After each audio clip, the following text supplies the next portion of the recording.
Good morning.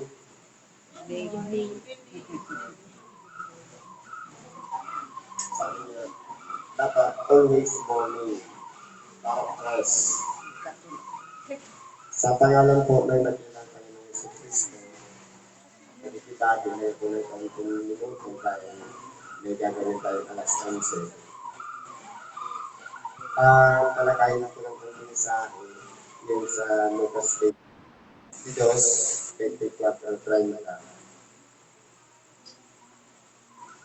Ngayon po, kung aralin natin, sa mga alagad ng ating kabilang Panginoon, meron silang mga hindi pagkakaunawaan o tinatawag na pagtatalo-talo. Pero, ang sinabi po dito ng ating kabilang Panginoon, ang mga hari ng hintay ay napapanginoon sa kanila.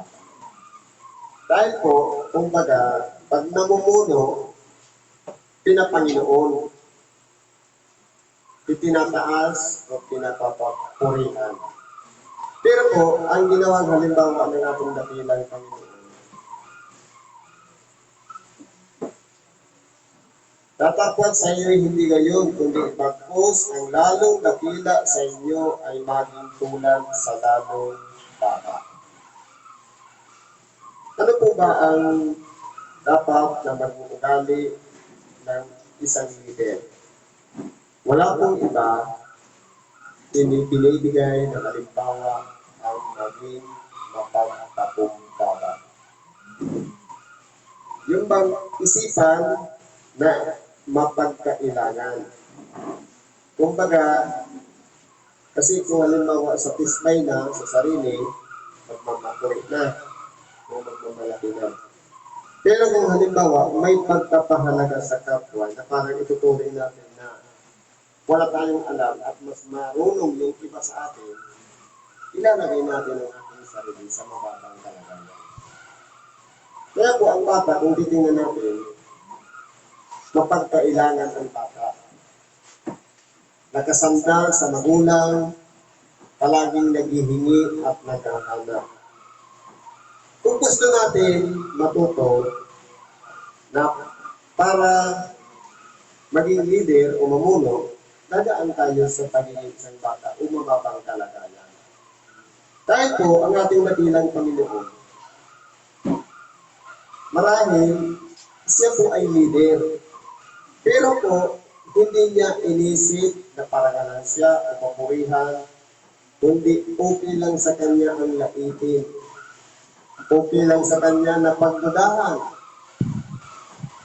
Kasi, minsan, nung nagpalabas siya ng demonyo, sinabihan siya.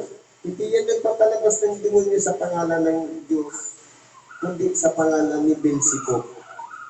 Kaya kung titingnan natin, ang isipan ng isang bata na parang mapagkailangan, kumbaga, ilalagay natin ang ating sarili sa isipan na malinis, mapagpakumbaba. Yun po ang proseso ng pagiging isang karapat-dapat na mamumuno. Sabi nga, naglilingkod. Sabi lang natin kabilang sapagkat hindi pa ang nakaupo sa bulan, dapat ako'y nasa gitna ninyo na gaya niyong naglilingkod. Kaya po ang titingnan natin, ang leader, siya po ang nagpupuno. Ibig sabihin, hindi siya naglilid, kundi kung ano yung kakulangan ng isa, siya ang magpupuno para, kumbaga, halimbawa, sa kalagayan ng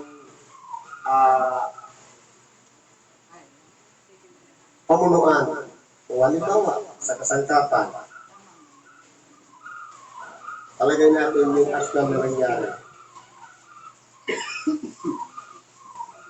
Kapag ang isa hindi makaganap, tapos may sinugot ka para gumanap, pero ayaw niya, siyempre yung leader, siya ang magpupulong ng kakulangan na hindi magawa ng nasasakupan. Ganun po ang ibig sabihin doon. Hindi yung taga-utos.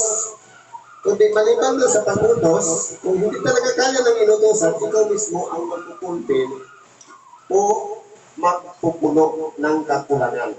Kumbaga, yung siwang o yung awang doon, ikaw ang malalagay doon para, kumbaga, para maging pantay ang bakod, kung kulang ng isang hollow blocks, ikaw ang magiging isang hollow blocks doon para maging mabuo yung bakod.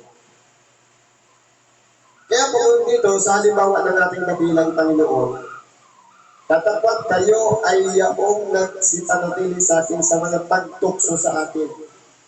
Kaya po kung ang ating kabilang Panginoon tinukso, tutuksohin din tayo. Kung siya'y dinuwahagi, tutuwahagiin din tayo. Kung siya'y nilapastangan, liyurakan din tayo.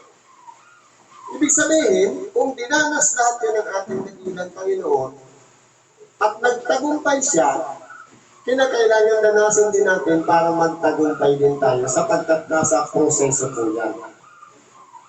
Marahil po kung halimbawa, sa kalagayan natin parang walang nangyayari, kinalimutan na po tayo. Kumbaga hindi tayo mahal ng Diyos kasi walang trials, walang pagsubok. Pero kung tayo po, marunong tayong magdala ng pagsubok, doon natin mauunawaan ang kahalagahan ng pagiging isang leader. Kaya po, kung titingnan natin, sabi dito sa mga alagad ng ating nakinapa, upang kayo magsikan at magsilong sa aking dulang sa kaharian ko, at kayo'y magsisiupo sa mga luklukan na inyong hukuman, ang 12 angkan ni Israel. Kaya kung may pangako ng ating dakilang Panginoon, doon sa 12 alagad, sila ang huhukom, bawat isang lipi, isang apostol ang huhukom sa kanila. Depende sa aral na kanilang ipinahayag nung sila'y pinangungunahan ng Espiritu Santo.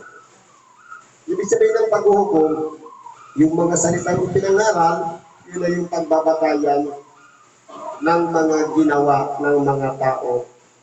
Kaya po tayo ay hahatulan din, depende po sa ating mga ginawa.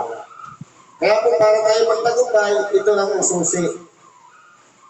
Magpasakop, sumunod, at magpuno. Sapagkat alam natin, hindi tayo itataas kung hindi tayo manggagaling sa matatang kalagayan. Hanggang dito na lang po. Salamat at pagpalaan tayo ng Diyos.